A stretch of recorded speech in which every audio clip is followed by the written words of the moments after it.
Hello বন্ধুরা, welcome to made track. আজকের ভিডিওটিতে আমরা কিছু কথা বলবো যা আপনি জীবনে কোনোদিন ভুলতে পারবেন না। ধরুন বিয়ের 6 মাস পর একজন ডাক্তার জানালেন আপনারা দুজনেই থ্যালাসেমিয়ার বাহক। আপনার সন্তান জন্মগতভাবেই এই রোগ নিয়ে এসছে, ওকে সারা জীবন রক্ত দিতে হবে। একটু ভেবে দেখুন, যদি এমনটা আপনার সঙ্গে হতো। আমরা অনেক সময় ভাবি এই জিনিসগুলো আমাদের সঙ্গে হবে না, কিন্তু আপনি কি কখনো টেস্ট করিয়ে দেখেছেন আপনি বা আপনার সঙ্গে RH নেগেটিভ কিনা জানেন, থ্যালাসেমিয়া আছে কিনা জানেন, HIV, hepatitis B and hepatitis C, rubella immunity আছে কিনা, এটা কি আপনি কখনো যাচাই করেছেন? বন্ধুরা, এই ভিডিওটি শুধু কিছু টেস্টের নাম বলার জন্য না, এটা একটা এমন গাইড যা আপনাকে এবং আপনার ভবিষ্যৎ সন্তানকে অসুস্থতা থেকে বাঁচাতে পারে। তাই বলছি, একটা অংশ স্কিপ না করে ভিডিওটি লাস্ট অবধি দেখতে থাকুন। এখন আমরা জানব বিয়ের আগে ব্লাড গ্রুপ এবং RH ফ্যাক্টর জানা অত্যন্ত জরুরি কেন। আমরা সবাই ব্লাড গ্রুপ বলতে A, B, AB এবং O জানি, কিন্তু অনেকেই জানি না RH ফ্যাক্টর মিসম্যাচ ভবিষ্যতে সন্তানের জন্য কতটা প্রাণঘাতী হতে পারে। যদি স্ত্রী RH নেগেটিভ এবং স্বামী RH পজিটিভ হন, তাহলে ভবিষ্যতে গর্ভধারণে মার শরীর শিশুকে ফরেন অবজেক্ট মনে করে আক্রমণ করতে পারে। এর ফলে গর্ভপাত, শিশুর অঙ্গ বিকলতা বা জন্মের পর মৃত্যু পর্যন্ত হতে পারে। তাই বিয়ের আগে একবার রক্তের গ্রুপ ও RH ফ্যাক্টর পরীক্ষা করুন।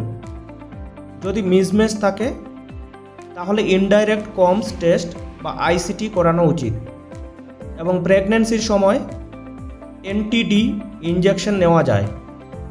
এটা এই জটিলতা রোধ করতে সাহায্য করে। তাহলে বুঝতে পারলেন একটা ছোট টেস্ট একটা শিশুর কিভাবে জীবন রক্ষা করতে পারে। আপনি কি জানেন থ্যালাসেমিয়া কি? থ্যালাসেমিয়া আপনার সন্তানকে কতটা বিপদে ফেলতে পারে? তাহলে জেনে নিন। থ্যালাসেমিয়া হলো এক ধরনের জেনেটিক রক্তের রোগ। আপনি হয়তো পুরোপুরিভাবে সুস্থ, আপনার সঙ্গীও তাই, কিন্তু দুজনেই যদি থ্যালাসেমিয়ার ক্যারিয়ার হন, তাহলে সন্তান থ্যালাসেমিয়া মেজর নিয়ে জন্মাতে পারে। এই রোগে শিশুর শরীরে হিমোগ্লোবিন ঠিকমতো তৈরি হয় না, মাসে মাসে রক্ত দিতে হয় এবং জীবন জুড়ে চিকিৎসা চলে। এর জন্য বিয়ের আগে HPLC টেস্ট বা হিমোগ্লোবিন ইলেকট্রোফোরেসিস করিয়ে জেনে নিতে হবে আপনি ক্যারিয়ার কিনা। যদি দুজনেই বাহক হন, তাহলে জেনেটিক কাউন্সেলিং করা বাধ্যতামূলক। যে সমস্যা পুরো জীবনকেই পাল্টে দিতে পারে, সেটা এড়াতে মাত্র একটা টেস্টেই যথেষ্ট। এখন আমরা জানব STD ও ইনফেকশন প্যানেল কি। অনেকেই STD বা যৌনবাহিত রোগের কথা বলতেই অস্বস্তিতে পড়ে, কিন্তু জানেন কি, এদের বেশিরভাগই সাইলেন্ট ইনফেকশন, মানে লক্ষণ ছাড়াই শরীরে ছড়িয়ে পড়ে। যেমন HIV, hepatitis B, hepatitis C, syphilis, gonorrhoea, chlamydia. এগুলো শরীরে একবার ঢুকে গেলে শুধু আপনার নয়, ভবিষ্যতে সন্তানেরও ক্ষতি করে।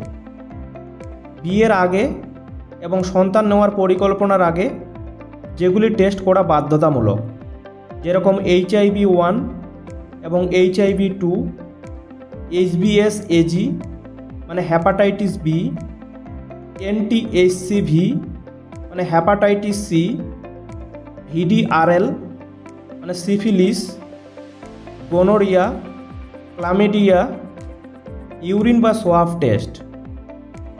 এইসব টেস্টে একবার করালে আপনিও আপনার সঙ্গী নিশ্চিন্তে ও নিরাপদে জীবন শুরু করতে পারেন।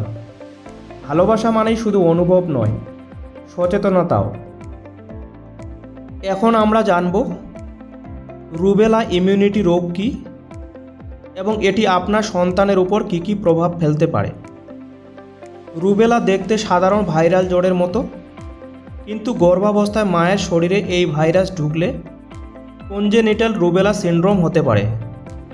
এতে শিশুর চোখ, কান, হৃদযন্ত্রে গুরুতর সমস্যা হতে পারে, এমনকি জন্মের আগেই গর্ভপাতও হতে পারে। তাই কনসেপশনের আগে নারীদের রুবেলা আইজিজি অ্যান্টিবডি টেস্ট করানো জরুরি।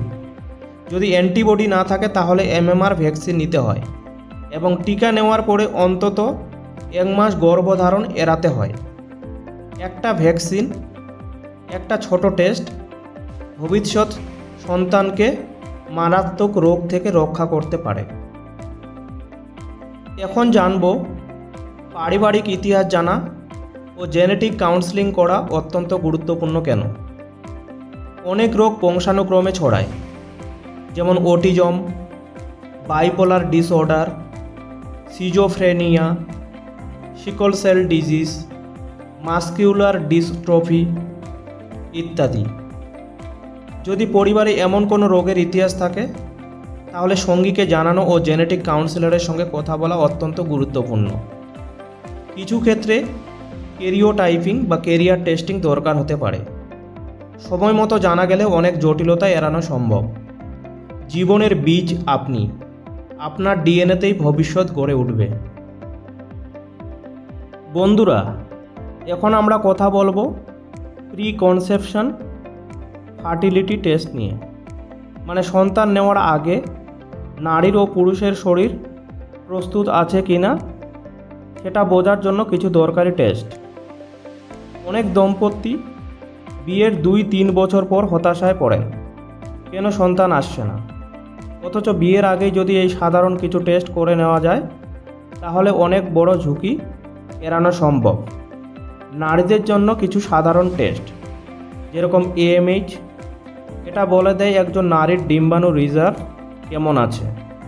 ডিম্বাণুর সংখ্যা কমে গেলে সন্তান নেওয়ার সুযোগও কমে যায়, তাই এটা একটা দরকারি টেস্ট, বিশেষ করে যদি আপনার বয়স 30 থেকে 35 পেরিয়ে যায়।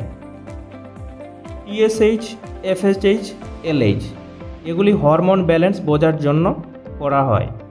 TSH থাইরয়েড ফাংশন চেক করে। থাইরয়েড বেশি বা কম হলে প্রেগন্যান্সিতে বাধা আসতে পারে।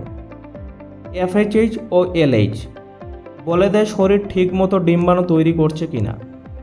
হরমোনের ভারসাম্য না থাকলে সন্তান ধারণে অনেক সমস্যা হয়। প্রোল্যাক্টিন টেস্ট, এই হরমোন বেশি থাকলে পিরিয়ড বন্ধ হয়ে যেতে পারে, ডিম্বাণু তৈরি হওয়া বন্ধ হতে পারে। ফার্টিলিটি ঠিক আছে কিনা সেটা জানতে এই টেস্ট করতে হবে।